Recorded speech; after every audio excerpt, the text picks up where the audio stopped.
To be honest, those are my snakes. I love Brettles, and I thought that would be the snake that was my thing, but I am just head over heels for Aspidites. And for those that don't know, Aspidites is a genus of python from Australia. There's only two species, the black-headed python and the Woma python.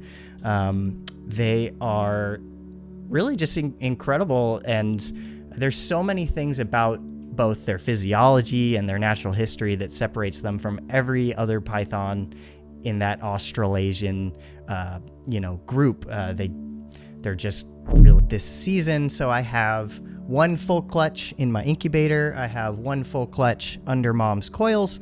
And then for the third, I did a split clutch because I caught her laying in the moment. And so I took part of that clutch for incubation and left the rest. Luckily, she wrapped it up just fine.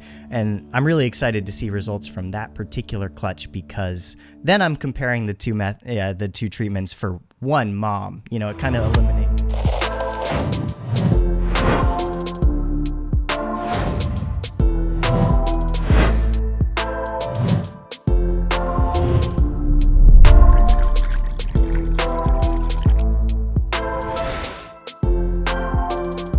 Welcome to episode number 99 of the Animals at Home podcast. My name is Dylan Perrin. Thank you so much for tuning in today. Today I'm sitting down with Lucas Lee. Lucas is the creator behind the Centralian Exotics YouTube page or YouTube channel, as well as the Instagram page. And he is also one of the hosts of the podcast Carpets and Coffee, which you can find on the MPR Network or the Morelia Python Radio Network. In the episode, we discuss quite a range of topics, including how Lucas got into reptiles and his current role as a field biologist and what it means to be a field biologist. He actually works with the government to help construction companies to make sure they're not going into endangered habitats of certain species of animals, whether that's bird, reptiles, or amphibians, and probably mammals as well. So it's a really fascinating job. So if you're somebody that is into biology and wants more of a field position, he kind of walks us through what that's like, and then you can decide if that's something that you might want to be interested in pursuing or not. We discuss his obsession with Australian python species and where that came from. We discuss his Woma pythons, his blackhead pythons, his Morelia pythons, as well as his false water cobras too. False water cobras keep coming up in several episodes of the podcast. They're becoming a lot more popular, so it's always fascinating to talk about that species. And we discuss different things like reptile intelligence and how to perceive that from a human point of view. And we wrap up the conversation discussing his current master's project. So Lucas is working on a master's degree from West Liberty University, which may sound familiar because we've had Dr. Zach Loafman on the podcast before, and he is the overseer, I'm not sure if that's the right word, of that program from that university. So if you go back to December, somehow it's already been a year since I've had Dr. Loafman on, we discuss using evidence-based research to advance husbandry, and he actually has an entire master's program dedicated to that concept. So Lucas talks about how that works, and if you are interested in that program as well, how you might get into that. It's actually all online or virtual. You don't have to be in West Virginia to do this degree, so Lucas talks about that. But we narrow in on his specific project, which is maternal incubation versus artificial incubation in Morelia bredli. Really fascinating concept. He talks about how he set up that actual experiment and what he's looking for and his hypothesis to this point. And finally, we wrap up just discussing his content that he's produced as well as the podcast that he's on. And I think that's it. So let's jump into the episode. But before we do, if you are looking for more information on the podcast, head to animalsathome.network.com. There you'll find show notes and links to every episode that has been recorded to this point. Thank you very much to CustomReptileHabitats.com for sponsoring this episode of the podcast. There is affiliate links in both the YouTube description as well as the show notes. If you would like more access or a deeper connection with the podcast, you can come join us over at Patreon. Patreon.com/animalsathome. There you'll have early access to episodes as well as the opportunity to submit questions to upcoming guests. And we do Zoom hangouts every 4 to 6 weeks in a Zoom room so people can come in and we can hang out with a few of us, and it's a lot of fun. So if that is interesting to you, you can join us there. And finally, one last thing I wanted to mention before we jumped into the episode. Some of you may have noticed this kind of floating around Facebook lately as sort of the latest controversy, is the exotic pet keeping proposal or bylaw proposal that has been brought forward last week for the city of Winnipeg. Now, Winnipeg is in the province that I live in, which is Manitoba. I live in Manitoba, Canada. Winnipeg is the capital city of that province, and they have proposed some very extreme exotic keeping bylaws that are supposed to come into play in early 2022.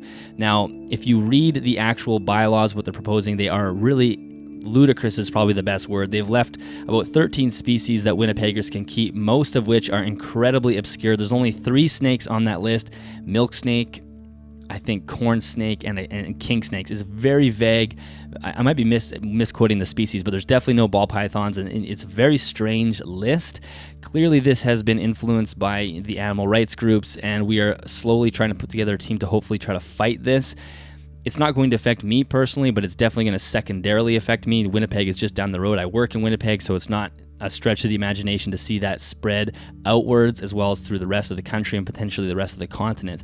So if you do want more information on that, I highly recommend just going to CANHERP. You can go to canherp.com, that's CANHERP.com, or just simply go to CANHERP on Facebook, same thing, search them on Facebook, and you'll easily find this proposal for the new Winnipeg bylaws, and you can sort of see how intense it is and how serious it is and how we're going to have to put up a fight to hopefully make sure this doesn't come into play. So if you do want to have your ear to the ground on that controversy as it unfolds, definitely go check out CANHERP, and eventually we may ask that if anybody can help, that opportunity may arise. So if you want to be involved in that process, either just through watching how it plays out or helping in any way, definitely go to Facebook and go to CANHERP or canherp.com to stay up to date with that information, because as we say, if it doesn't affect you right now, it may affect you later. We cannot let this domino fall, because it will just be the beginning. And it really affects all exotic pet keeping, not just reptiles and amphibians. It really cuts down pretty much fish keeping entirely. There's a few mammals that you can keep. It is pretty intense, and you can see the influence, and they're using lots of misinformation, and I don't want to get into it. I've already written a giant letter for this thing, but go check out CANHERP on Facebook to stay up to date with the information. And you know what? Let's move on to something more exciting and jump into this conversation with Lucas. Enjoy. Lucas, welcome to the podcast. Thank you for doing this. Hey man, how's it going? I'm doing well. Happy to have you here. See, we were just talking, you obviously you do your podcast yourself, and you guys do things live. So this is a little bit easier than doing it live. You don't just have to fly by the seat of your pants. We can edit out any mess ups. I don't know how people do it live. They just go for it, and I guess it's just simple. Yeah, and then you're always watching the chat to make sure everybody's playing nice and nobody's like calling you out for having a bad hair day or something like that. So this is a lot easier. Yeah.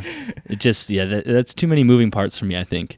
But we'll jump into that in a little bit, because I want to hear more about that stuff. But before, tell me a little bit about just you as yourself, because it seems like you have a science passion. That's kind of a big question. Let me narrow it down a little bit. Sure. No. You clearly have a science passion. I'm just wondering, where did that come from? Have you always been interested in biology and science, or were animals a big part of it at the beginning, or how did this all start? Right. Absolutely. I do feel like I've always kind of been on that track, which it's interesting. My dad, his dream was to be a marine biologist, and he kind of grew up in a household that wasn't supportive of that, right? And it was kind of that mindset of like, well, you better keep your hobbies as hobbies and go get a real job, right? So I think that growing up for me, he was always really the opposite of that. And, he really kind of tried to lift up those passions and, foster me towards that kind of stuff. So we would go out all the time when I was a kid and creature hunt. And I guess now I would just call it herping. But at the time it was like just hiking with dad. Go out after a fresh rain and even just finding worms was cool. So, it got started that way. And I was definitely always watching Animal Planet, Discovery Channel as a kid. And there was a period of time where I also wanted to be a marine biologist. But when I got to college, I kind of decided that wasn't quite the route I wanted to go. So I switched gears just to a more broad environmental science focus. And I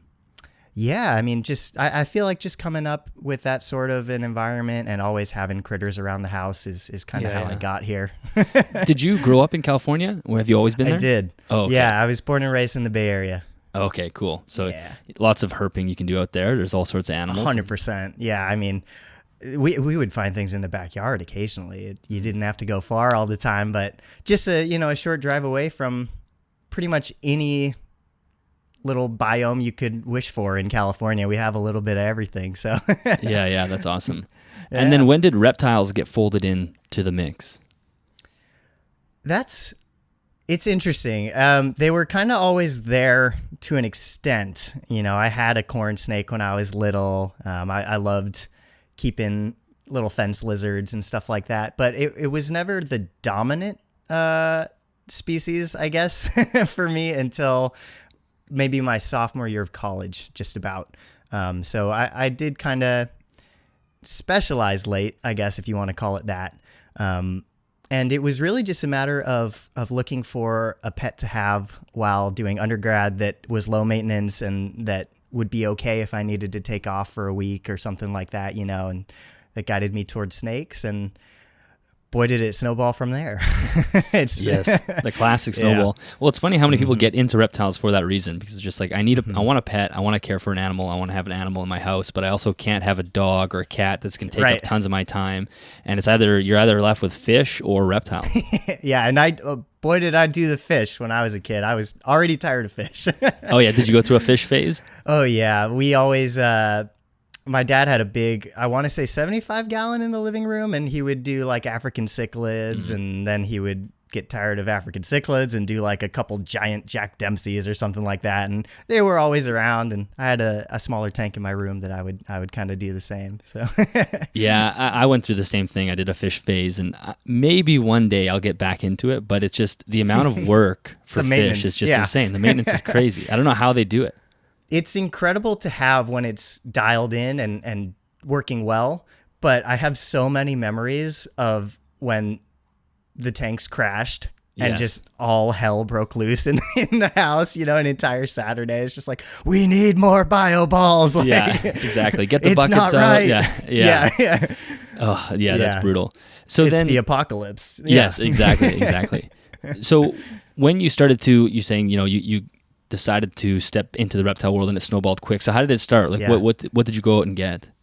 I went out, I was really lucky. I went to college at UC Santa Cruz, and there's a wonderful mom and pop shop there called Pet Shop Santa Cruz that had a really awesome collection, and the owners are really knowledgeable folks. So I just started going there all the time and like annoying these people and asking them a million questions. And eventually I did just start out back with the corn snake again because it was familiar. And he had a really beautiful adult OKT. But I did find, you know, I feel like as keepers, we all eventually figure out what we actually like versus what the internet tells us is a good thing to like first. And for me, that was definitely the Australian stuff. So it didn't take long for me to find that niche and go full bore into it. Yeah, it's funny. It's almost, because I'm kind of going through that myself. Like, I love the animals that I have, although if I had the knowledge that I had now, I probably wouldn't buy the animals that I have now. I'd start with something else. And it's almost like we need it's not a course, but it's you want to give that information to people, because you're exactly right. People just rush out and get whatever is popular on the internet, you know, boa, ball python, and corn snake. Yeah. And then you get it, and then you start looking at other species and you go, man, I really wish I got those as well. And you'll find a section that you just are obsessed with, like you with Australian pythons. And it would have been nice to know that at the very beginning. I don't know how we can solve that problem. But. Exactly. And it's something that I struggle to grapple with now, the learning curve, if you will, as somebody that does work at exotic pet shops, and the majority of the people that I'm trying to help are new people. It's a tricky thing to navigate, because everything from easily discoverable, easily digestible media is telling them to get a ball python, a corn snake, maybe a rosy boa if you find something that's kind of, you know, feeling spicy, but that's not going to be the best for everyone. And it wasn't for me. I really didn't like my corn snake.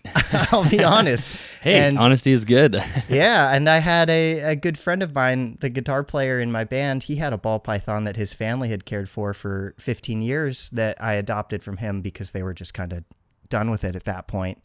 And I didn't quite care for that either. But it's tricky because I know that because I tried it.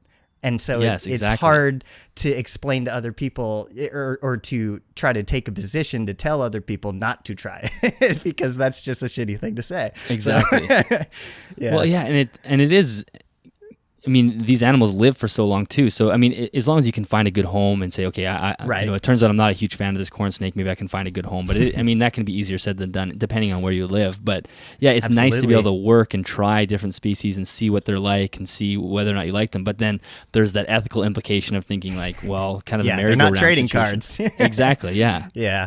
It's tough. I don't know what to do. I think it just, you know, experience is one thing, just working with the animals and you eventually will realize kind of what you like and go from there. Yeah, I do think that having places where you can go and get up close and personal with a broad variety of species are really helpful for that. And you know, a place like the Vivarium, for example, that's kind of a hybrid model between a reptile zoo, if you will, and a retail shop. I think that there's a way that can work. You know, folks can come and experience the energy an animal gives off, if you will. You know, I'm always happy to pull something out for folks, but not everybody has that. Like you're saying, if you're living in a place where your best bet is a Petco, then that's not going to happen. So it's exactly. tricky.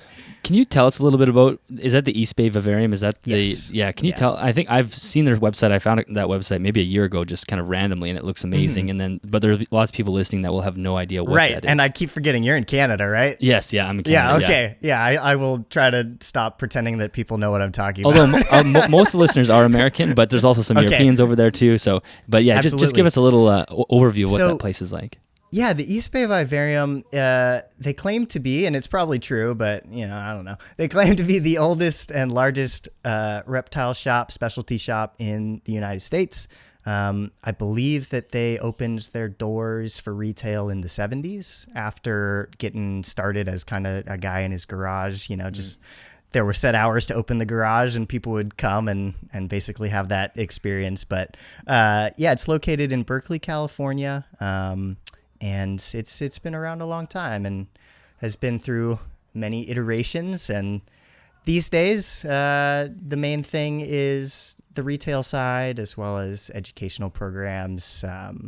And they do extensive boarding as well for folks that are going on vacation and need somewhere to stash their beardies or whatever. Yeah. So how does that model work with, you say it's sort of like almost like a zoo on one side and then the retail. Are there animals that are just not for sale but are kind of the animals like the sort of the mascots of the store? Exactly. Yeah. And there's some pretty nice enclosures that were donated actually from the Academy of Sciences in San Francisco, which is a big zoo. So there's some really nice naturalistic enclosures for like the retics, and it's basically you can walk around and just like you would at a zoo, and there will be a mix of animals that are not for sale. Maybe they're program animals, maybe they're just, you know, owners' pets, and then scattered amongst it will be animals that you can actually purchase. Yeah.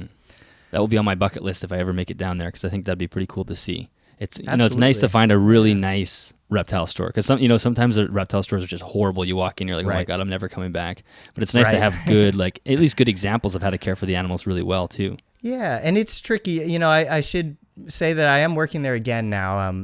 I worked there in 2019, and I'm starting back up now to do that during grad school. I will say a place like that is really as good as its crew, because there's so much that goes into it, especially when you're firing on all cylinders with boarders, breeding, retail, all that, you know, and it takes a lot from a relatively small number of people to keep the business viable. And so I'm really excited at the moment because it's a great crew. But yeah, I do think that a lot of reptile shops falter when they don't have the right help. regardless of intent. Yeah, exactly. Well, and it's so hard. It's so hard to sell animals too, because I'm sure you have a couple different sort of archetypes of customers come through. Some are probably the ones that are just totally eager and excited, and those are, you're happy to give them all the information. But then you have the ones that you can tell probably that are like, I'm not so sure this is for you.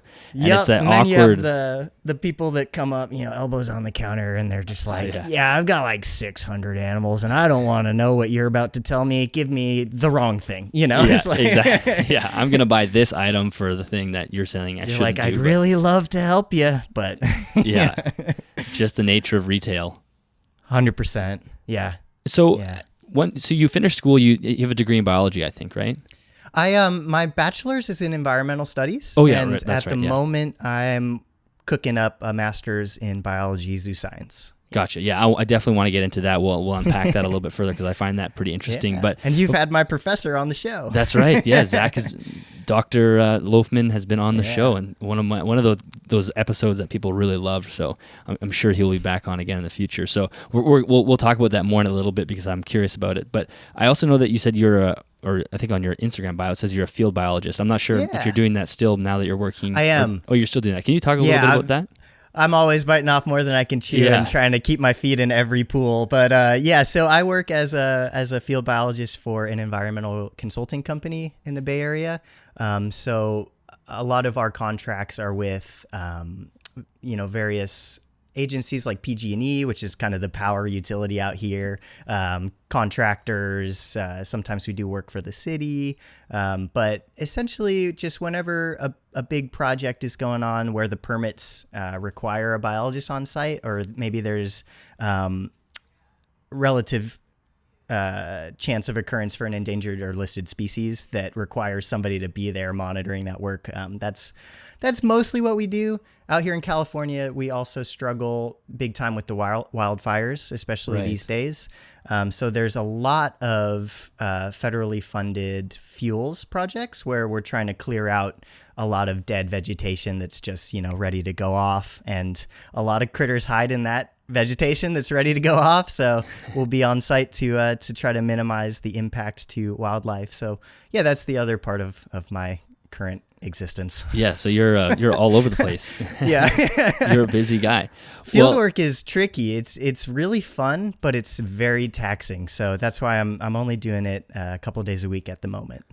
Well, because I guess it's a lot of it's probably physical work as well. Yeah, absolutely. And you're out there in the heat. It's tricky hours. A lot of the times I'm getting up at 4 or 4:30 to get out there before the cruise to make sure that no, endangered frogs are posting up under the excavator treads or something like that. Yeah. So in that scenario, just theoretically, what would happen if you found like an endangered group? What do you do in that? Do you just put a stop on the work, or? Yeah, there's different requirements for different species. If for instance I found any nesting bird in a sensitive area, thanks to the Migratory Bird Treaty Act, I would have to rope that off with a designated buffer, and they can't do anything in that space until the nest is done.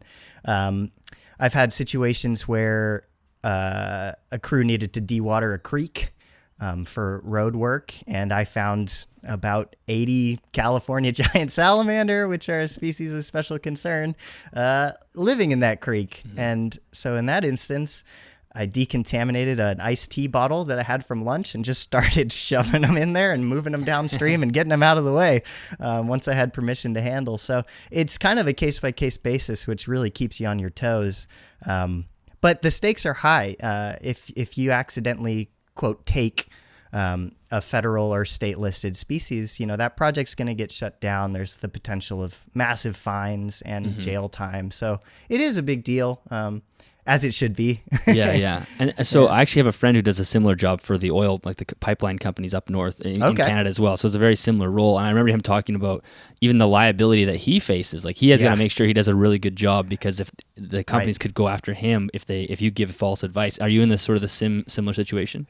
Absolutely. And that's why I try really hard to have a good relationship with my crews, because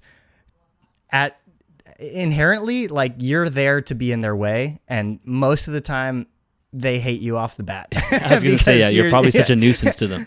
100%. So I try really hard to, have a good working relationship where they know that I am not actually intending to just be the thorn in their side, but I want to keep all of us out of trouble.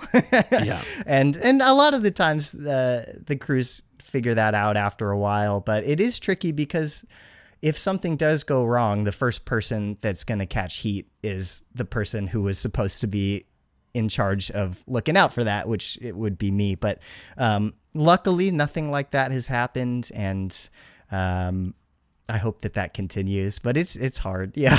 Yeah, that sounds stressful, but it's a really interesting job. Like you said, it's different every day. So right. So and there's a lot of species. Oh, sorry. Oh, no. Go ahead. I was just going to say there's quite a few of those species in this particular area. There's, California red-legged frog, foothill yellow-legged frog, a whole bunch of snakes that are state and federally listed. So I guess kind of the fun part of that work is that I do get to work with a lot of different taxa in a lot of different areas that most folks don't see because they are endangered. So it's kind of cool too, but I said. And I guess you are making a difference too. That's probably the other benefit. I'm not sure if you feel that or not, or if it seems like you are. I would say that 90% of the time it feels like I'm babysitting construction workers, and 10% of the time it feels like I had a really good day that contributed to conservation. And there are, I think the company knows that. And so they kind of reward folks with you get to go do a survey day today where you're definitely going to be grabbing frogs and measuring and counting. And so those are the best days when you're just actually going out specifically to do critter related things. You're not like, guys, we can't drive the backhoe through there. I already told you this. No stop zone. Yeah. Don't go in here. Yeah, 100%. No, that's cool. So tell me a little bit about you kind of alluded to it earlier, your tilt towards the Australian species. So was there a moment that really sent you down that path, or has this been something that's been sort of percolating over time?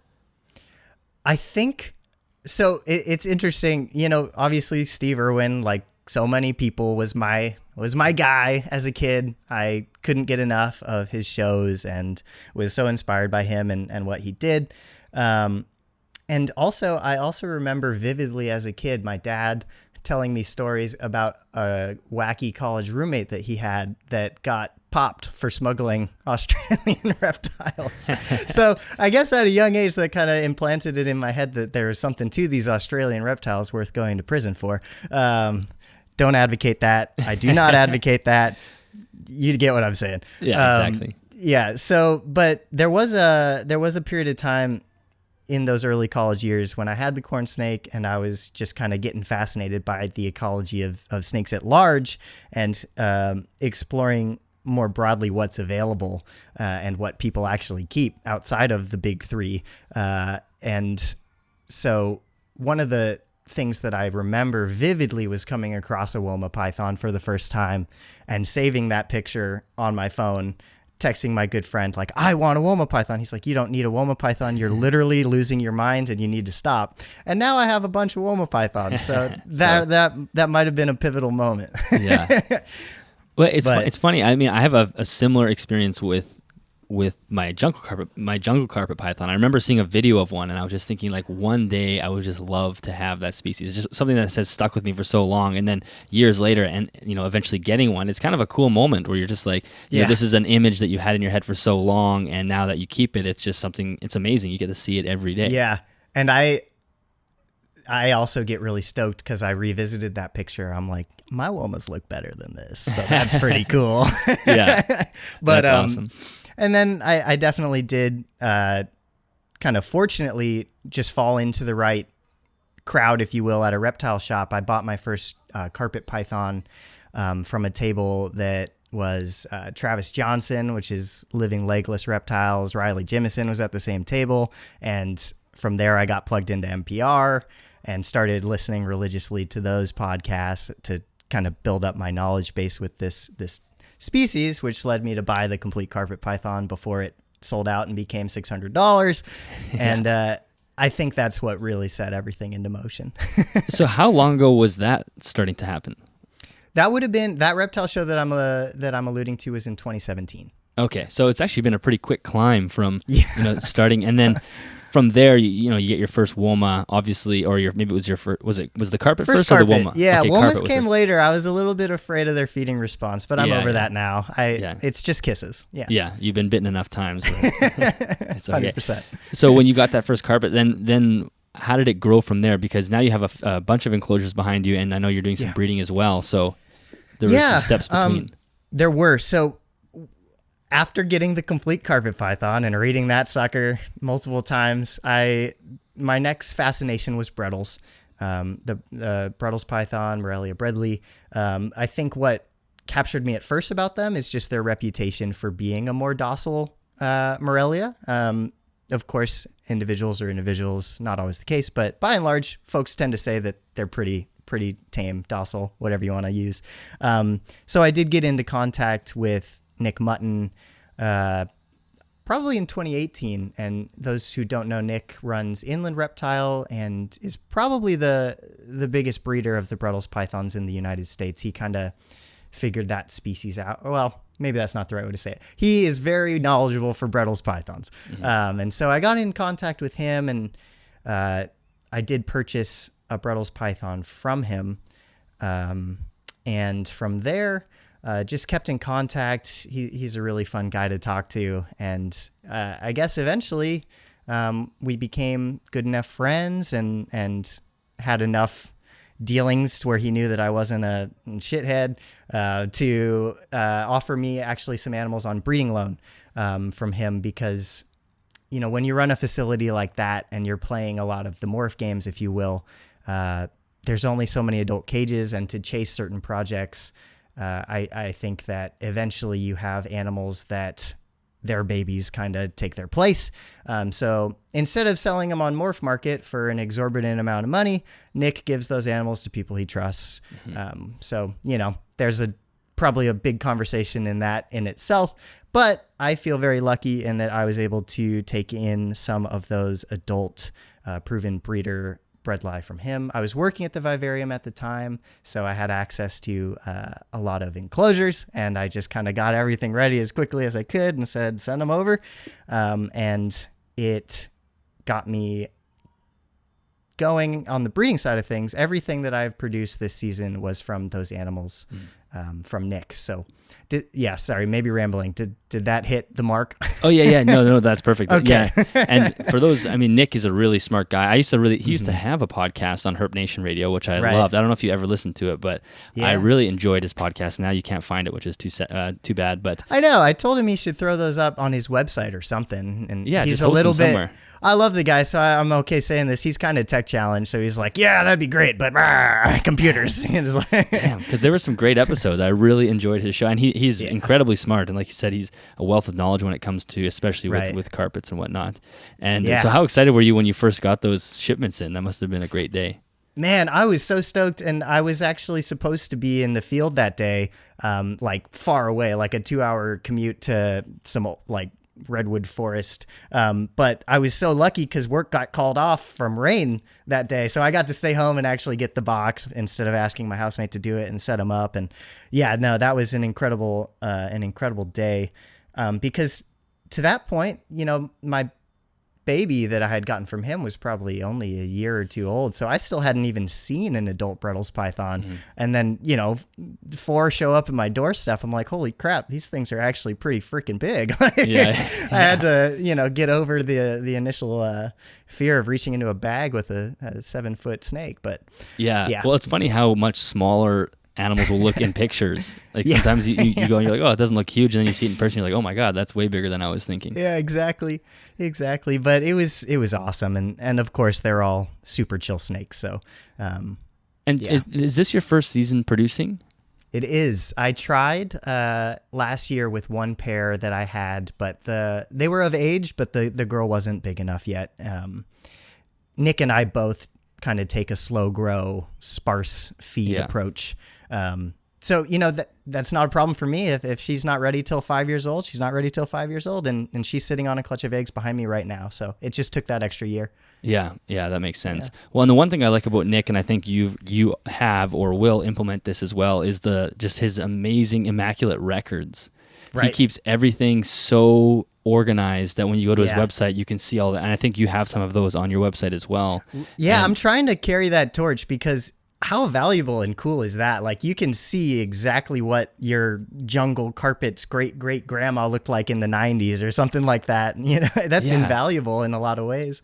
It's truly amazing. And I think not enough people do that. And it's actually not that difficult. It's not that much more work. And I think it would add so much value to everyone's animals just because, like you said, we can trace all of that back. So yeah, I'm glad to hear that you're going to incorporate that as well. Absolutely. I mean, to the extent possible, everything I have in terms of Morelia is from Nick, so he's already done all the work. I'll just keep adding on. So that's great. Just copy and paste. Yeah. As for my Asphodite stuff, it's a lot trickier. People don't tend to keep knowledge for those guys, lineage information for those guys. But you know, do the best I can. Yeah. So you have the Womas, you have the Brettles, and the Aspodites, which is the Blackhead python. Yeah. Is that right? Yeah. And maybe you could talk about those guys a little bit. Yeah. To be honest, those are my snakes. I love Brettles, and I thought that would be the snake that was my thing, but I am just head over heels for Aspodites. And for those that don't know, Aspodites is a genus of python from Australia. There's only two species, the black-headed python and the Woma python.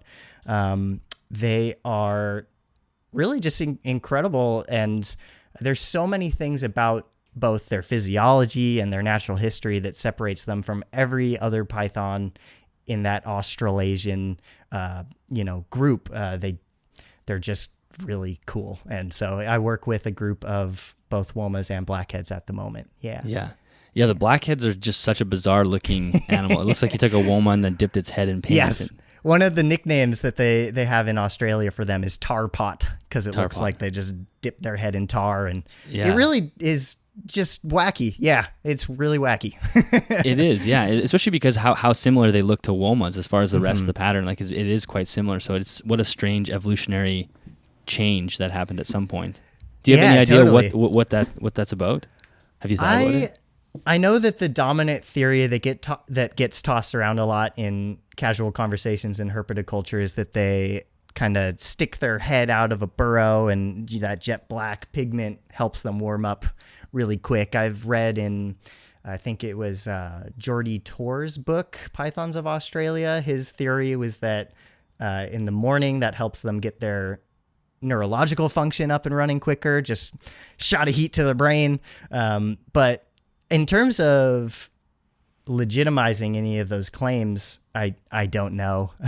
I think that it could be hunting underground in burrows when you're coming at them from the front in a narrow space. Maybe it's harder for potential prey to see them coming. But it's all just theories. Who knows? Who knows? And then as far as the attitudes on the Woma and the Blackheads, like you already mentioned, you were nervous about their feeding response. And that's kind of one of the things that people always say is that they have an advanced feeding response for both, I think, both Blackheads and Woma. I should say, too, I had good reason to be afraid. The first time I ever encountered a Woma was at the East Bay Vivarium, and the lady working there that day just threw one at me as a customer, and it just chomped my arm. Like that was the first snake that I had ever been bit by, was an adult female Woma python. Hurt like a what. Yeah. It was bleeding all over the place. So it took me a few years to get over the trauma of that. No, I'm just kidding. Well, you had a bad experience. Fair enough. Yeah. And now I'm like, yeah, please go ahead. Yeah. But yeah, in terms of the differences between them, I do find that despite their similarities, their behavior is pretty distinct. I think that in my view, Blackheads seem to have it all together a little bit more upstairs. They seem to be a little bit more tuned into their surroundings, pretty visually keyed in on what's going on. And I do not have any Blackheads in my collection that will try to eat me. Not the defensive bites, but those bites where they're kind of like, food, maybe, and then they try it. That's a Woma thing. And I know that some folks have Blackheads with that similar, just insatiable feeding response, but none of mine do. They seem to be able to recognize the difference. But yeah, the Womas are pretty derpy. I'm not going to lie. They do things that make you scratch your head. They will absolutely try to eat the snake hook if you try to implement a tap training, hook training regimen. But then I have some that also won't bite at all. It seems to be one or the other and not a lot of middle ground for those guys. So I don't know. I don't know. Are blackheads quite difficult to get your hands on? Here in the United States, they are out there. I would say that anybody that is looking for one can find one. They're produced readily enough for that to be available to folks. What's prohibitive is the cost. I would say the typical blackhead, not a Western or anything like that, nothing fancy, is probably about $1,500 here in the States. Okay. So they are not they're not cheap. And I was very fortunate. The only reason that I was able to dip my feet with this species was during my time, the first time working at the vivarium. There was an adult male that had been on the sales floor for well over a year, maybe even closer to 2, that nobody had bought.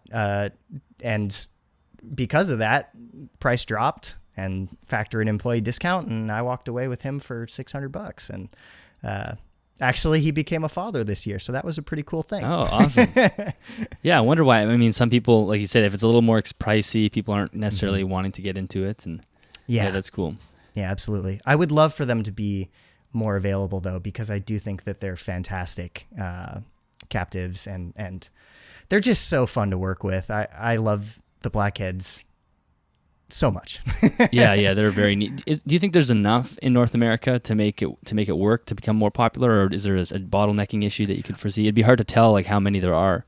It's definitely hard, and there are species that there's not a lot of available documentation. Depending on who you talk to, maybe they were a heavily smuggled snake, but I think that what we're dealing with blackheads here is that they are not necessarily hard to breed. A lot of folks are successful getting eggs, but from what I can tell, it seems like a lot of folks lose those eggs, and it's kind of still dialing in the science of their incubation. I think that they were a species that was kept chronically overweight for a really long time, which probably hurt their fecundity and reduced the number of reproductive adults in the States. And they also have a bad rap that I think people are finally kind of starting to let go. But I used to hear a lot that they would eat each other, and that maybe people were afraid to breed them because they're these vicious snake-eating cannibals. I think that's a lot rarer than people think. Yeah, but when you have an expensive, $3,000 for the pair, you think, well, whatever, I don't want to risk it. Yeah, I can understand that. But, I do think just keeping them smaller, recognizing that they are a reptile specialist. And yeah, I was just going to say. Yeah, that when we're maintaining them on a primarily rodent diet, you really got to compensate with that, in my opinion. I know that there's some folks that think you can just keep pounding the medium rats and they'll be fine. I don't agree with that personally, just as somebody that likes to think of themselves as scientifically minded and tuned into natural history. I mean, I feed my blackheads almost primarily quail, and I just think that makes more sense, than shoving rats down their throat. Yeah. In the wild, they're going to be eating scrawny, half-dead skinks and other snakes and things that really aren't going to be providing them with a big fat intake. Yeah, exactly. It's a conversation I've had before because it is interesting. Like, do you think that it would be beneficial if we had feeder reptiles become more popular? Because it's kind of a weird area to talk about, but the issue is the size. It's difficult to find something that's like a medium rat. That's where the quail, and that's what I've done with my boas as well. I've started doing more quail. They're sort of like 60-40, or no, they're maybe like 70% reptiles and birds, and then 30% mammals in the wild. So I figure, okay, I'll just do quail for both for the 70%, and other than the feathers, there's not that much of a difference. But it's so what are your thoughts there? Do you think that we should try to incorporate more reptile feeders? I personally believe I am all for that. And I know that some people get upset at the thought of a Woma or a Blackhead chowing down on a baby beardy because we love our beardies, and I understand that. But what people should also try to keep in mind is that is exactly what's happening out in the wild in Australia. Yeah. And if you are truly an advocate for animal welfare, then you might want to feed the animals what they're supposed to eat, in my view. So I think that the trick with that is that infrastructure just isn't in place, right? Like unless you want a really high food bill and you want to buy a bunch of, pet store, exactly, reptiles that are for sale to be pets for, what's a baby beardy, like $75 or something like that. Yeah. It's possible, but it's not, we are not well equipped to do that at the moment. There's not people that are dedicated to just producing for a food source. Yeah. Well, and the other issue is rats are so perfect because of how quickly they grow and how much they breed. Like they are a really good feeder for that reason, but I totally agree that we feed, I guess the only real way around it is just being more sparse. If you're going to feed just rats, right, you could get away with it that way. Absolutely. When I am doing a rodent offering for the Aspidites rather than an avian offering, I will absolutely wait longer before offering again. I like to think of that more as, I like to think of feeding very deliberately, right? Like I am not an advocate for feeding schedules or, set days. I think that you really just need to keep in mind, like, what did you feed last time? What, has the snake been up to since then? And, I take a book out of Dr. Loafman's playbook and let them have roaming time when I'm just around for the day, because physical exercise and locomotion is absolutely going to help with that. A lethargic snake is not going to be burning calories and using up those fat stores nearly as much. So, yeah, just... If I toss them a couple mice or a smaller rat, then maybe I don't feed for a couple weeks, a month. If I feed a quail, maybe then I feed a little bit more often, knowing that that's a leaner source of food. But again, I feed each animal differently. Like I don't have a rule for anybody. Yeah, there's no cookie cutter. And I think quail, I think I'm seeing chicken and quail becoming a lot more popular. And I think that's a good thing because it's closer to a reptile prey. So it was interesting. I was able to get my hands on a good amount of quail from the shop that Riley manages in Sacramento, cheaper than rats. And I was like, well, this is great because this is what I want anyway. Yeah. So, I don't know. It's cool. Yeah, that's awesome. And you also have some falsies as well. I do, and that's just so fun. Do you have two or? I have a pair. I have one that was produced at the Vivarium. They have a nice group of breeders there. And then my female is from Zach, from Dr. Loafman. Right. Which is awesome. I love those. He's producing tons of them. He keeps sending them out to everybody. I've had several people on the podcast are like, yep, Zach gave me one. He's interesting. Yeah, he gets to be Santa, falsy Santa, because all of these university animals just decided when students went home for COVID to just pop them out, and he's like overwhelmed. So, and he can kind of handpick where they go too, which is pretty cool. Yeah, just like he sent a few to Owen, MPR Owen. Lori has awesome. one. I've had a few people on the podcast that have a couple of them, so no, it's good. How do you like working with them? I was talking to him. Go ahead. I was just gonna say I was talking to him recently too, and he was joking about how he knows he's noticed that some of their temperament is heritable, like his kind of nastier adults, if you will, kind of give birth to nastier babies. And he's like, I know who I gave those to, and I'm having such a fun time getting reports from them. Like, what do I do? This thing is so scary. This is a good demon. But yeah, no, I absolutely love having the falsies. They are an absolute joy to work with. They're a completely different beast in every sense than the other pythons that I have here. So it's kind of cool to have the other side of the spectrum to work with.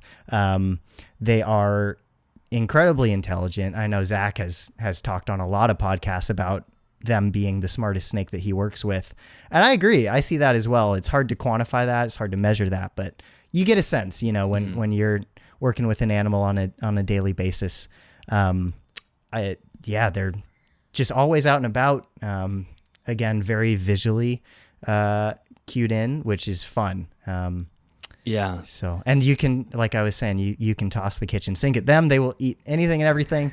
My favorite thing was giving them bullfrog legs recently because American bullfrogs are invasive on the west side of the country, so they kind of need to go. They're a large part of the reason why California red-legged frog is endangered. So I had access to a bunch of bullfrogs from a biology endeavor and made use. Interesting. Yeah, no, I've always heard that they're just total garbage cans or garbage disposals when they eat. And I'm just, as you're talking, I'm thinking about this now. How difficult it is to measure the intelligence of each animal. And I think one thing we do as humans is we gravitate towards the animals that are very visually tuned in, as assuming that they're smarter. And that could be the case as well. But you always hear like cobras, like false water cobras, the whole elapids and things that are just like so fast and so quick, they have and exactly. We see that as intelligent, which it probably is as well. But it could be that the other, the ones that aren't quite as visually tuned in, we're just not noticing what they do instead. So true. And I'm definitely guilty of falling into that kind of mammal intelligence bias from time to time because it's so much easier for us to perceive. But I am of the mind that most snakes are pretty bright just because they've made it this far. And there's different kinds of intelligence, right? There's the type of intelligence that gets A's and in school, and then there's the type of intelligence that survives hundreds of millions of years, and they're doing pretty good in that regard. So yeah, exactly. Well, let's talk a little bit about your master's degree. So maybe you could tell us where. So I know you're doing your master's degree with Western Liberty with Zach, and so you could just tell us the story of how you got into that, and then we'll jump into what it is. So, field work again, kind of brutal, long hours. And last year in particular, I was full-time during the entire COVID thing. And it was a COVID-friendly job because I was always outdoors and it's really easy to stay away from other human beings. So frogs luckily, don't carry it. The frogs don't carry. Yeah, luckily I was able to work through the pandemic. Very fortunate. A lot of people weren't able to do that. But that being said, it was hard. Mentally and physically doing full-time field work kind of messed me up, to be honest.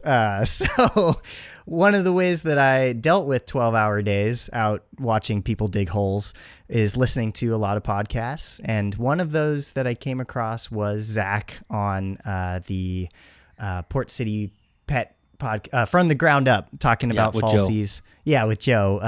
And that episode really stuck with me. And he mentioned the program at the end of the episode. And I really kind of started just getting my gears turning on what I could do with that and whether that is something that I would want to pursue. So a few months later, I got in contact with Zach. I gave him a call on a different job site. Just, I was like, I'm so done with this. I'm calling this professor guy. I got to stop. So got on the phone with him, and it was just immediately, I was immediately sucked in. I mean, in the best way. Like, we were brainstorming thesis projects like on the first phone call and just really hit it off. And so he was kind of like, yeah, let's do it. Oh yeah, by the way, you got to apply. So then I went home and started cranking on the application and got all that done. But yeah, it was pretty great. I mean, I felt like, just to be honest, Zach is the coolest human being that I've come across in herpetoculture. And I'm so, thankful to have met him and gotten connected with him. But after that, it was really just off to the races. I think it only took 2 or 3 months between that phone call and me starting. I started mid-year with my first semester in the winter. So yeah, it was a whirlwind. It was pretty awesome. Nuts.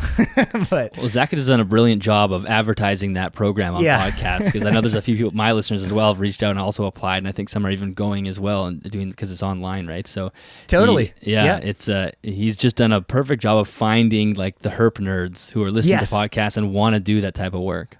Yeah, and it's incredible. Like I tell my friends, because I'm kind of the only person in most of my friend groups that are into this kind of thing. I'm kind of like the odd duck. They don't really get it. So when I told them I was doing grad school, they're like, that's awesome. Like, where are you going? You know, you got to move to West Virginia. And I'm like, no, literally, I'm going to do my study on the animals in my bedroom. And it's the coolest thing that is a possibility for folks that are passionate about herpetology and have animals, you know, at home that you can just roll over in the middle of the night at 2 a.m., take some data points, go back to sleep. Like, it's kind of unique in that, in all the flexibility, you know, there's a really broad range of different projects in the evidence-based herpetoculture lab that Zach's running. I think there's 6 of us at the moment, but that'll probably be expanding soon.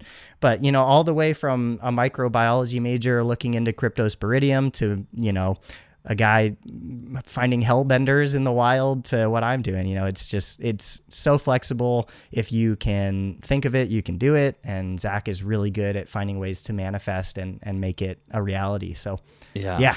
It's awesome. And why, like, there's no need to be there, right? Yeah. I mean, of course it would be cool to be there and connect with people in person, but at the same time, how many more people can get involved in that model, doing the online and allowing people to just do their own thing in their location, like you said, with their animals in their bedroom. It's so cool. Yeah, and if there's a species in your home state that you're passionate about, you want to study that species, well, if you move to West Virginia, you can't really do that. So exactly, it was designed for, initially, it was designed for people that are working in zoo settings, zoo science, right? So people that maybe didn't want to leave their zoo of employment, but it is so much more enabling than that for all sorts of people. So I think it's really cool what he's been able to build. And I don't know how he does it all. He's got to be one of the busiest people on the planet, because in addition to the herp lab, he runs a crayfish lab where, you know, that's kind of his bread and butter. He's writing books and naming species after himself. And it's like, I don't even hear about that, you know,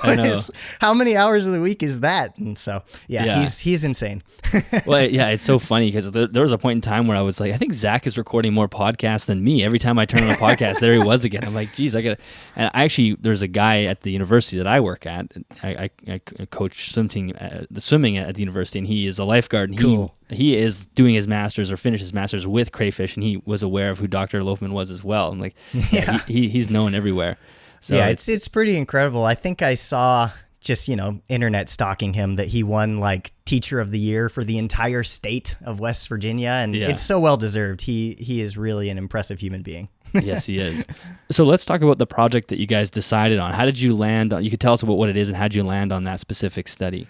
So at the moment, the plan is, because Zach is always telling me that plans will change, but we're trying right now to do a study looking at reproduction in Brettles pythons, because, you know, that's something that I had a pretty decent sample size available to me here.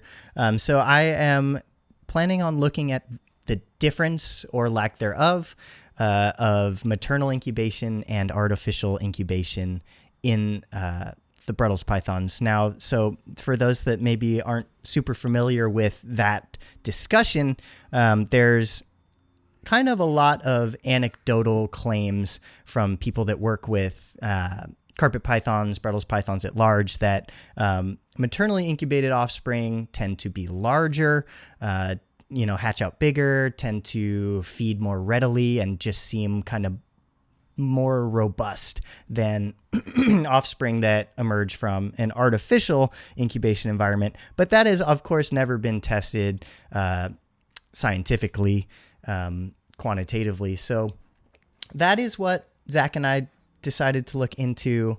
And at the moment, I was able to get 3 clutches of Brettles this season. So I have 1 full clutch in my incubator. I have 1 full clutch under mom's coils. And then for the 3rd, I did a split clutch because I caught her laying, excuse me, in the moment. And so I took part of that clutch for incubation and left the rest. Luckily, she wrapped it up just fine. And I'm really excited to see results from that particular clutch, because then I'm comparing the two treatments for 1 mom. You know, it kind of eliminates the differences you'd expect from just looking at different animals in the first place. So then in addition to what I'm doing here, Nick Mutton is also helping me collect data because he also produces so many Brettles every year. He's also in on the project. And so, yeah, that's kind of the quick overview. And in addition to that, I should also say the thesis is kind of broken up into 2 chapters, if you will. So that's kind of my chapter 1, my quantitative biology study. In addition to that, I'm doing a large literature review and natural history write-up on Womas and Blackheads. So trying to do a bunch. That is really cool. So how excited were you that you got eggs? Because that was kind of really important for this study. I guess really important. Nick would have been your fail-safe, I guess. But considering it didn't work last year, you were probably really crossing your fingers. I was, yeah. I mean, when you're doing any sort of study with wild animals, not wild animals, living animals, you're only part of the equation. They have to do their part, and that's out of your control. So in this instance, I do feel very fortunate that they worked with me this year, and everybody laid really nice, healthy, viable clutches. There no slugs, and it was really easy to slip the little data loggers into the egg mass. There's so many things that could have gone wrong that, knock on wood, so far haven't. So that's great. Yeah, I hope that it turns out to be a viable study. If it's not, then there's plenty of other things to look at, and I'll figure that out when that comes. Because it sounds like, I was just going to say, it sounds like almost everybody has switched their thesis at one point or another. So if I don't, I think I might be the first person that's stuck with their first idea. So yeah. So we'll see what happens. Do you have a hypothesis? You said there's sort of some anecdotal evidence to go off of. Are you sort of basing a hypothesis off that? I do think that there might be something there. Just talking with Nick, he's done this same experiment a lot, but he's never published the findings. And he has told me that in his experience, pretty much across the board, he does see larger babies, and he has noticed that they tend to be maybe a little bit more fit to thrive and feed right off the bat. So just off the top of my head, you think about why might that be, right? So an artificial incubator, if you have a good one, you have a very constant temperature for the duration, whereas eggs under mom's coils, that's going to experience more environmental changes just inherently, and they will do their best to keep the clutch warm. They have multiple ways to do that.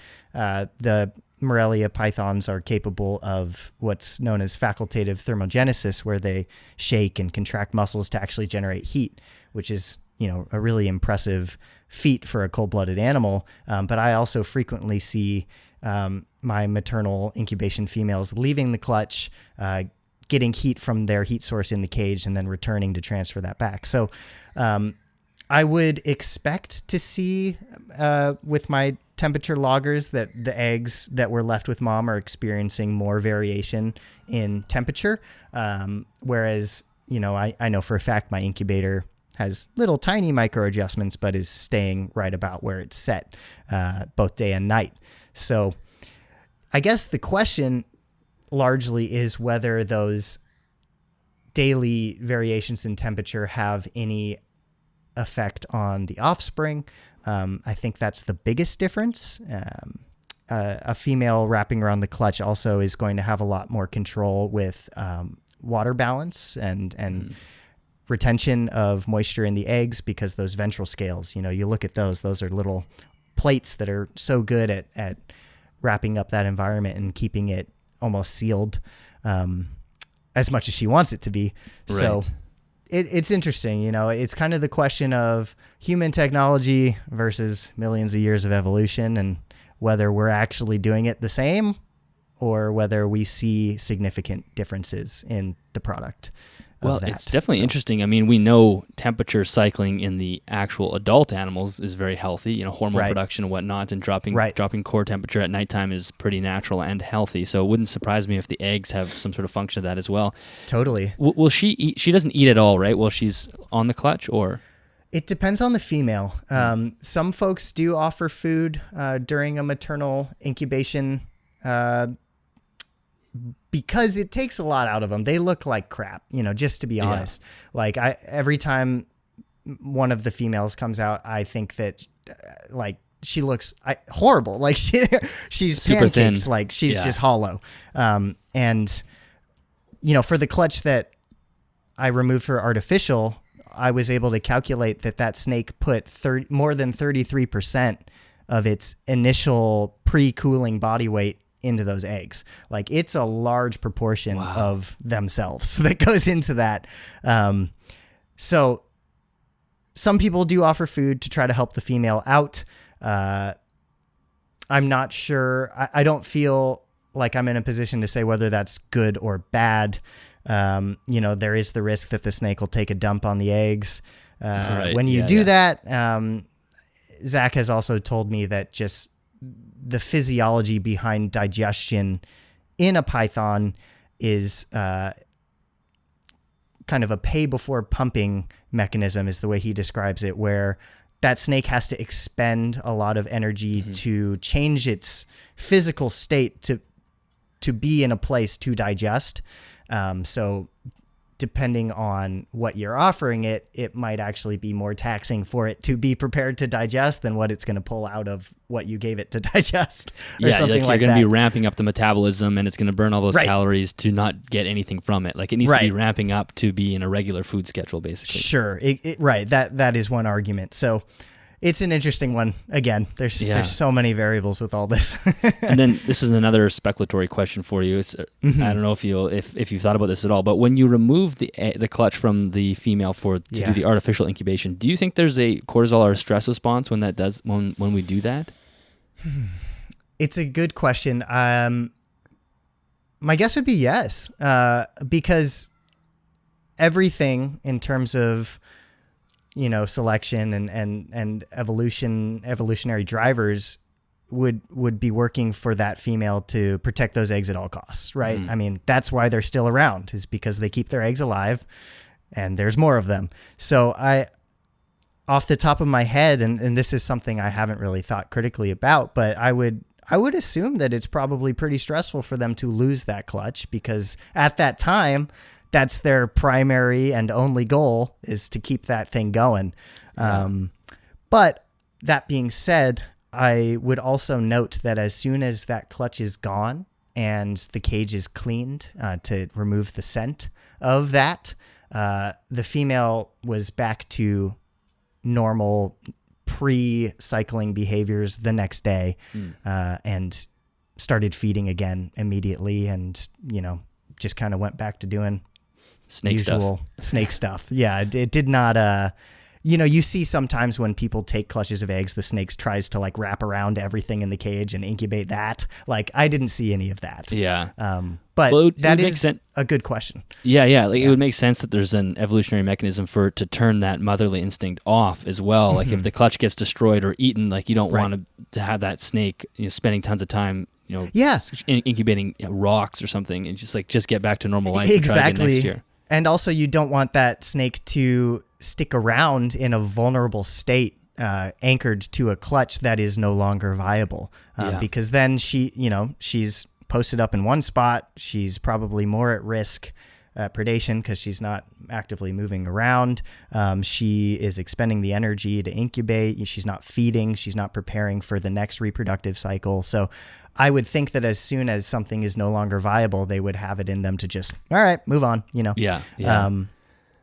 Well, I had noticed it. I think it was one of your videos just recently where you're talking about kind of producing all these eggs, and one of the females that was on a clutch was out getting basking, and then you open up the lid to look at the she eggs. Went right back in. She pops back in. So there's she's like, hey, what are you doing in there? So I see that with both of them. They're definitely clued in on what's happening with their clutch at all times, even when they leave. Yeah, which makes total sense.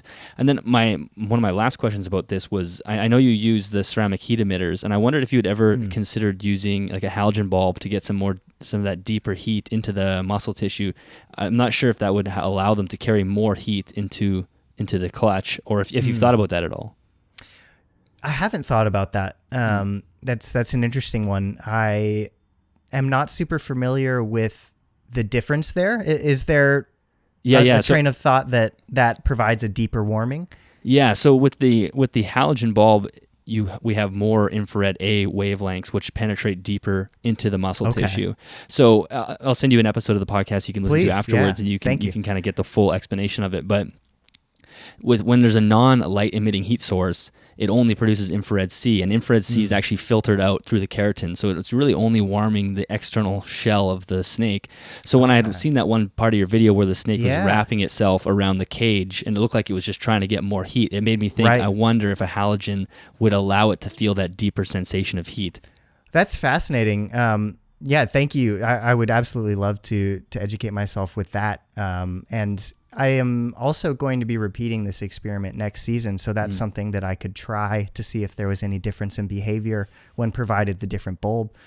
So that's awesome. I would say too that the second female that's being tasked with maternal has a radiant heat panel rather than a ceramic, which of course she can't do that. She can't wrap around that thing. It's just a flat plate plastered to the ceiling. So her thing has been, crawling on top of the nest box and just getting as close to it as possible. But it's definitely interesting to see the different techniques and the different strategies for basically addressing the same goal. And the one with the heat panel shivers a lot more than the one with the ceramic. So maybe she's having to work harder because of that. Yeah, it's interesting. It's definitely something that, you probably can't do it now because it would maybe mess up the results, but maybe, for next year you could try it out. I'd love to look into that. Yeah. I feel like it should heat her up faster, which means she have less time off the eggs or something like that. I don't know. But I'll send that episode to you so you can listen to it after and you can have a little more bearing on it, because it's pretty fascinating. So we'll have to get you back on afterwards once you have more results in this, because I'll be curious to know kind of what the deal is with this whole thing. Absolutely. Yeah, no, me too. I hope that it all works out. But no, that's very cool. I wasn't familiar with that. So cool. Well, let's talk a little bit about the content you produce, because you have a YouTube channel and you have a website as well, and then you're also involved in a couple of different podcasts. At least you had one yourself. I'm not sure if you're still working on that. We can talk about that. You're very busy, and then you're also part of Carpets and Coffee. So why don't we start with your YouTube channel, and then we'll figure out how you got dragged into Carpets and Coffee at some point. Right on. Yeah. So I've always really liked making videos. I'm 24, so I kind of was a kid when YouTube started becoming popular, and I've been making little fun video edits kind of since I was a kid. I was that kid that would always bring a camera on the field trips in elementary school and then make like a slideshow that the teacher would play later at the end of the year. I don't know. I've always been into capturing that video stuff, and so when I got really into the reptile side of things, it was just kind of a no-brainer for me to jump into that space. But I didn't want to just do the same super boring care videos or super sensationalized, not intelligent videos. I don't know. My goal with the YouTube, and I'm not saying that I am achieving this, but what I want to do is provide content that is engaging and interesting for folks, and maybe interesting enough for people that aren't already into this to watch, but also just kind of is not over sensational. Well, there has to be a little bit, right? Because you need your entertainment value, but exactly. I want it to accurately represent the animals and what I'm doing, and not be disingenuous. I want people to learn as much as they laugh, if that makes sense. And kind of find a balance between trying to be informative, but also trying to, not put people to sleep. I don't know. Yeah. No, it's just fun for me. It's good. Yeah. I definitely enjoy your videos. And then at early on, you started humans. Was it humans and herpetoculture? Hermans of herpetoculture. Yeah. Mm-hmm. It's a mouthful. Yeah. So I was having fun with that. Essentially what I decided with all that, once I actually did get involved with the MPR guys, which is a lot of fun, is that I kind of felt like I was just doing their podcast, but just like worse. So I stopped doing that because it was just kind of another NPR with a different host. So Right. I don't know. It was fun, but I would rather put energy into trying to fill a different hole in the hobby. Yeah, that's fair. So you kind of had started that, and then how did you get folded into the carpets and coffee? Is that what? Yeah, carpets and coffee. Yeah. I thought it was coffee and carpets. No, carpets and coffee. Either way. Did Eric see your show and then ask you, or how did that? I guess you're probably familiar with Eric. You probably knew him already. Yeah. What actually happened with all that? Eric asked me to come on to NPR just as a guest. I think that was probably the end of 2020. And of course I agreed, I was a big fan of the show. And so I went and did that. And after the recording, Eric just kind of immediately was like, I really enjoyed talking to you and like your vibe, and, maybe we can work together more in the future. And I was, like, absolutely, anything that I can do to help you guys out, I'd love to do, whether it be video editing or whatnot. So then from there, we had a meeting a few weeks later with Riley, Eric, and Owen, and they asked me if I wanted to just kind of be a part of their team and kind of help out.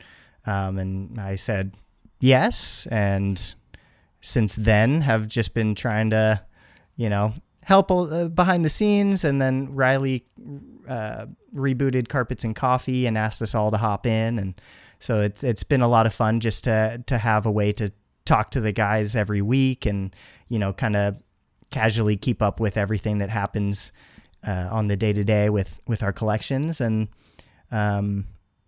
actually, interestingly enough, my NPR episode came out like right after I submitted my application, and Zach actually listened to it before reviewing my application and messaged me and was like, "Hey, great job! I'm going to advocate for your acceptance." I was like, "Yes!" So awesome. That had a big hand in where my life is at now. So very grateful to Eric and Owen and all they do and their support. So it's cool. Yeah, they're fantastic. And I mean, every time I open up Instagram or something, there's another NPR podcast. I'm like, man, Eric is like taking over the world right now. He's like expanding beyond everything. It's awesome. Oh, and there's more coming. Like, get ready. Loafman's working on one. It's awesome. Yeah, no, it's cool. It's what we need. We need those like little niche sort of umbrellas to focus on certain things. And I think, when I talk to Eric, I can't believe how long he has done NPR.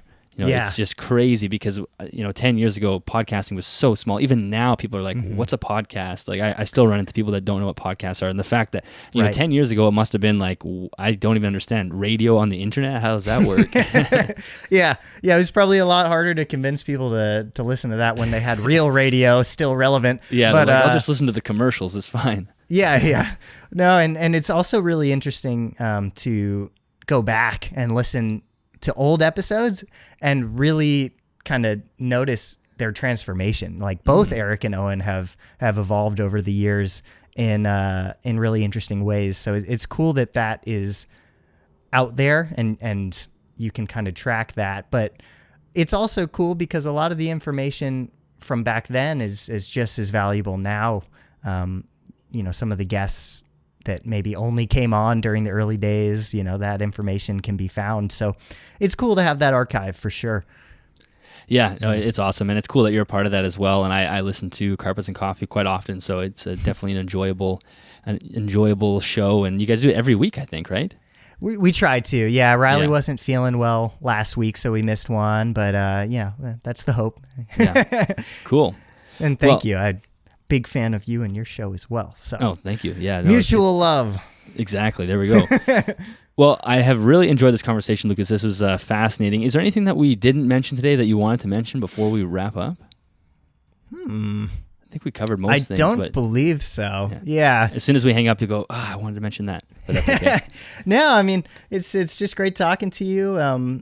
Folks that are intrigued by the idea of a herpetological master's degree that you can do from home. You can always find Zach and try to get plugged in with that. If you need any help kind of getting pointed in the right direction, feel free to reach out to me. You can find me on all the thingies. My tell us where you can be snake found. name is Centralian Exotics, after the Centralian python, of course. And I do have a website, www.centralianexotics.com. Like Dylan was mentioning, a lot of content as well on YouTube with the Centralian Exotics channel and the MPR Network channel. We're hoping to do a lot more video stuff just broadly with MPR, especially herping trips, as soon as we can kind of get that going and Australia lets us in again. Yes.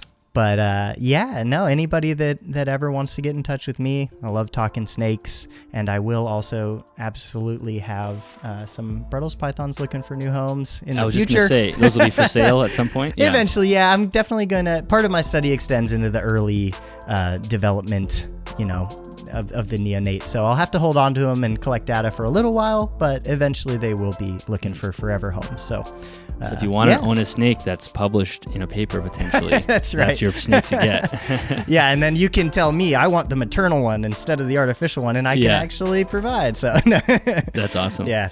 Dylan, cool. Thank you so much, man. Yeah, thanks, man. This was an absolute pleasure. I really enjoyed chatting with you, and I'll make sure everything's in the show notes for people to find. Right on. I appreciate it. And again, I really love what you do. I think this show is much needed. And thank you for doing your part to drive herpetoculture forward and keep it up.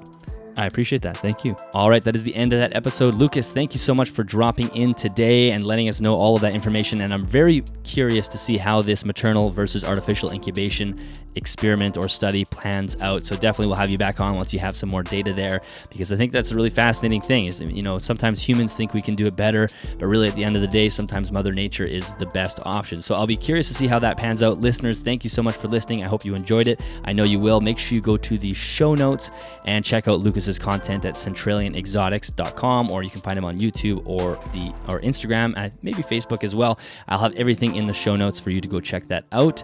Thank you very much to CustomReptileHabitats.com for sponsoring this episode of the podcast. If you are interested in any new reptile equipment, make sure you go check them out. Link is in the show notes or the YouTube description. That is an affiliate link, which means a small commission comes back to me at no extra cost to you. If you are interested in joining us on Patreon, head to patreon.com/animalsathome. And again, as I said at the beginning of this episode, make sure you head to Facebook and go to CANHERP. Look us up so you can... My wife is blending something. I'm not sure if you guys can hear that, so I'm just going to go right through it. Go to Facebook, search CANHERP, and just stay in touch with what is going on in Canada right now, because it is spreading. These sort of exotic bylaws are spreading very quickly, and it's a little bit scary. If you do keep reptiles in Canada or even in North America, this will probably affect you at some point. So stay up to date on that. And I think that's it for this week, guys. I will catch you next Sunday.